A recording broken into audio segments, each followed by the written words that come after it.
There are two main factors that can influence canine lactation: the nutrition of the dam and the underlying hormonal mechanisms that take place at the time of parturition. And if unfortunately after giving birth the bitch is not lactating, well, I definitely then focus on those two aspects to try to stimulate lactation. First, it will be important to ensure that the bitch is fed with a growth diet, which will provide the energy, the proteins and the minerals required for proper milk production. That's an important prerequisite there. Second, to accelerate the process, we'll then need to play on the hormonal mechanisms then. The hormone responsible for lactation is prolactin, and we therefore want to stimulate its production by using anti-dopaminergic drugs. Drugs like metoclopramide or domperidone, at their classic posology and rhythm, can be used to this effect. We typically start the treatment as soon as lactation has started. On many internet forums, you might also find mention of fenugreek, a herbal remedy that is often used to this effect in breastfeeding women. Its efficacy has never been studied in bitches to my knowledge, and even in humans, be aware there are lots of contradictory publications on the topic. Today on my end, I definitely prefer to rely on anti-dopaminergic treatment associated with proper nutrition. This is the approach that gave me the best results. And obviously, something important not to forget, because you'll never know when a situation like this can occur, it is always important to tell our clients when gestation in their bitch is confirmed to always have on hand a milk replacer.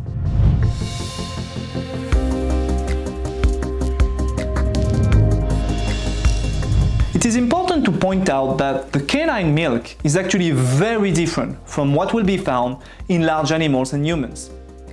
It is actually more energy dense, which actually makes sense when you think about it. The growth period in canines is overall much shorter. More intense growth means more energy required. Another important point to note is related to the lactose concentration. There is actually more lactose in large animals' milk, and lactose has a hyperosmolar effect. It attracts water.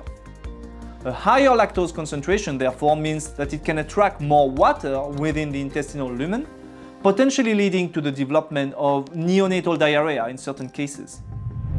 Therefore, cow's milk, goat's milk, which is often mentioned on internet's forum, are not good alternatives for newborn puppies. A dedicated canine milk replacer should always be preferred. Human milk replacers are also not a good alternative because they contain starch, which newborn puppies cannot digest. I think I mentioned it before, but when it comes to neonatology, we always go by the say that an ounce of prevention is worth a pound of cure. That's why it is important to remind our clients on the importance of having on hand a dedicated canine milk replacer.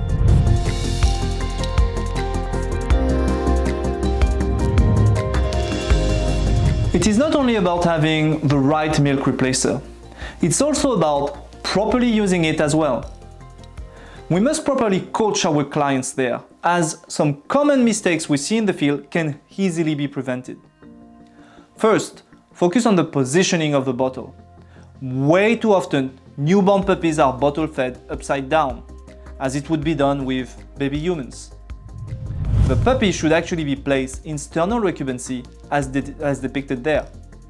Nipple placement is important as well. It should be aligned straight into the mouth so the newborn creates a seal with its tongue when nursing. If the angle is incorrect, the neonates suck in air and develop colic. So gently maintaining the head of the newborn will also help while bottle feeding. Some of them are very active, and by frenetically moving their head in all directions, they will keep losing on the nipple. Second, focus on the dilution of the milk powder. This has a direct impact on the osmolality of the solution, and mistakes at this level can lead to whether diarrhea or constipation.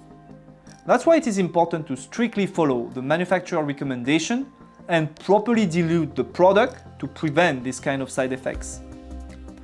Third, focus on the amount of milk distributed. The recommendations given by the manufacturer take into account the nutritional needs as well as the newborn's limited stomach capacity. And this is important as there is a diarrhea of overconsumption thing that can happen even in neonates. Typically, we recommend to give 8 meals per day on the first week of life, 6 weeks per day on the second week, and 4 meals per day on the third week of life. We can eventually feed more often in the case of orphan puppies and kittens that have a tendency to suckle on each other. But even when doing so, we should stick to the daily recommendations we are given. Fourth and last thing, after a bottle feeding session, always remember to stimulate the defecation and miction in newborns. Those are indeed reflexes at this age, and it should be done after each bottle feeding session. Just take a gauze moistened with lukewarm water and massage the perineal region of the newborn. That should be enough to induce the reflex. It is definitely important to mention this detail to our clients, as many of them are simply not aware.